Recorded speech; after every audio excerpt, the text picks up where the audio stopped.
ቢስሚላሂ ራሕማኒ ራሒም። ዛሬ አንድ እጅግ አስደናቂ ወደሆነ የውስጥ ማንነታችን ጉዞ እንወስዳችኋለን። ለመሆኑ አስበው ያውቃሉ? አንድ ሰው ምንም አይነት ሃይማኖት ባልተማረበት ገደላማ ቦታ ወይንም ደሴት ላይ ብቻውን ቢያድግ በውስጡ ፈጣሪ የሚባል የበላይ ኃይል መኖሩን ያውቃል ወይንስ አያውቅም? ሳይንስና እስልምና ለዚህ ጥያቄ የሚሰጡት ምላሽ አንድና አንድ ነው። አዎ ያውቃል። ይህ በውስጣችን ያለው ማንም ሳያስተምረን በራሱ የሚነቃቃው ድምፅ በእስልምና አስተምህሮ ፊጥራ ወይንም የተፈጥሮ ዝንባሌ ይባላል። ዛሬ በአላህ መኖር ላይ ካሉ አራት መሰረታዊ የአእምሮና የሳይንስ ማስረጃዎች መካከል የመጀመሪያውን የውስጥ ማንነታችንን ምስክርነት በዝርዝር እንመለከታለን። አላህ ልቦቻችንን ለእውነት ይክፈትልን፣ ጠቃሚ ዕውቀትን፣ ትክክለኛ ግንዛቤንና በኢማን ላይ ጽናትን ይወፍቃል። አሰላሙ ዓለይኩም ወረሕመቱላሂ ወበረካቱሁ። አላሁ ስብሓንሁ ወተዓላ ሰውን ሲፈጥረው ዝም ብሎ በባዶ አእምሮ አልፈጠረውም። በውስጡ እርሱን የማወቅና የመፈለግ ኮምፒውተራላይዝድ የተደረገ ፕሮግራም አስቀምጦበታል። አላሁ ስብሓንሁ ወተዓላ በቅዱስ ቁርአን ውስጥ በሱረቱ ሩም ላይ እንዲህ ይለናል፣ ፈአቂም ወጅሀከ ሊዲን ሐኒፋ ፊጥረተ ላህ አለቲ ፈጠረ ናሰ ዐለይሃ ላ ተብዲለ ሊኸልቂላህ ዛሊከ ዲኑል ቀይም። ፊትህን ወደ ቀጥተኛው ሃይማኖት አቅና፣ ያችን አላህ ሰዎችን በእሷ ላይ የፈጠራትን የተፈጥሮ ዝንባሌ ፊጥራን ያዝ። የአላህን አፈጣጠር መለወጥ የለም። ይህ ቀጥተኛው ሃይማኖት ነው። ይህንን የቁርአን አያ ይበልጥ የሚያብራራልን የነቢያችን ሰለላሁ ዐለይሂ ወሰለም ሐዲስ ነው።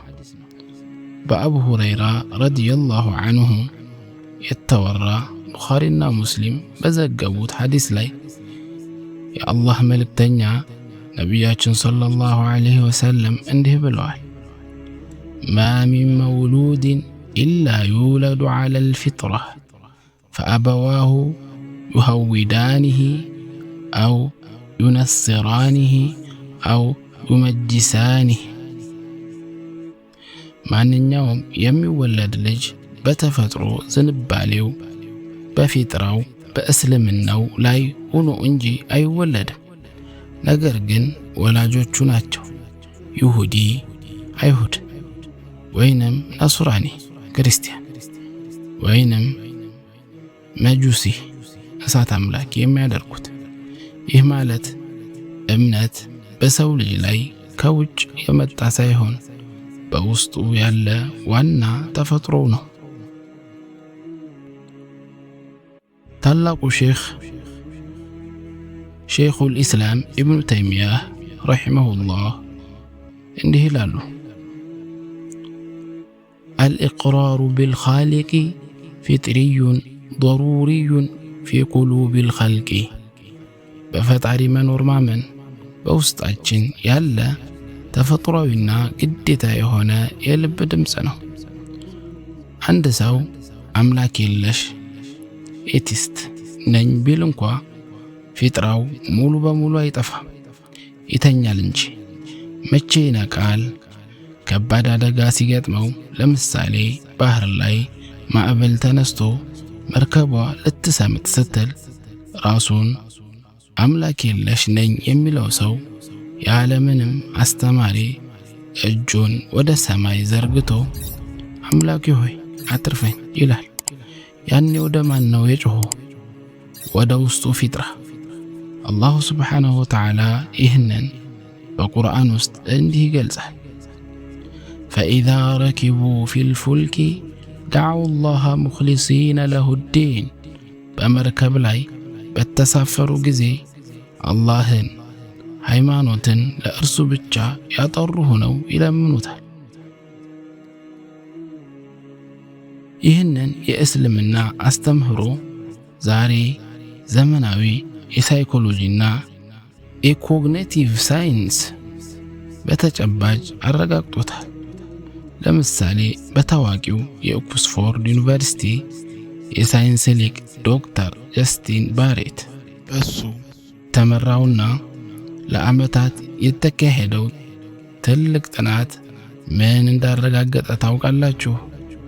ጥናቱ ቦርን ቢሊቨርስ ዘ ሳይንስ ኦፍ ቺልድረንስ ሪሊጂየስ ቢሊፍ በተሰኘው መጽሐፍ ላይ እንደተገለጸው ሕፃናት ገና ሳይማሩና ከወላጆቻቸው ተጽዕኖ ውጭ በራሳቸው ዓለምን የፈጠረ አንድ የበላይ ኃይል ንድፍ አውጪ አለ ብለው የማመን ተፈጥሯዊ ዝንባሌ አላቸው። ሳይንቲስቶች ይህንን ናቹራል ቴዎሎጂካሊ ቴንደንሲ ይሉታል።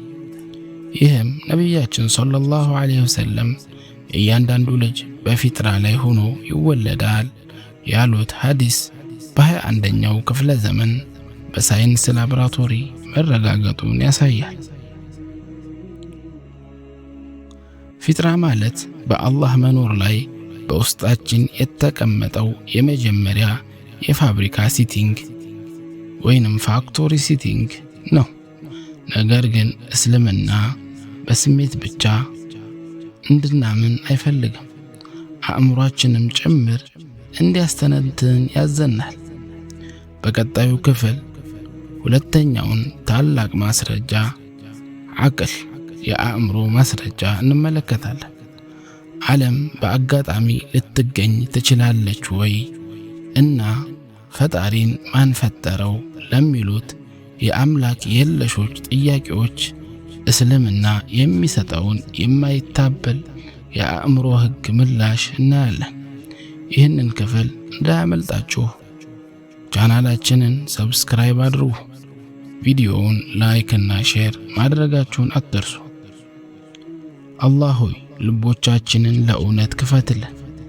ጠቃሚ ዕውቀትን፣ ትክክለኛ ግንዛቤንና በኢማናችን ላይ ጽናትን ወፍቀን።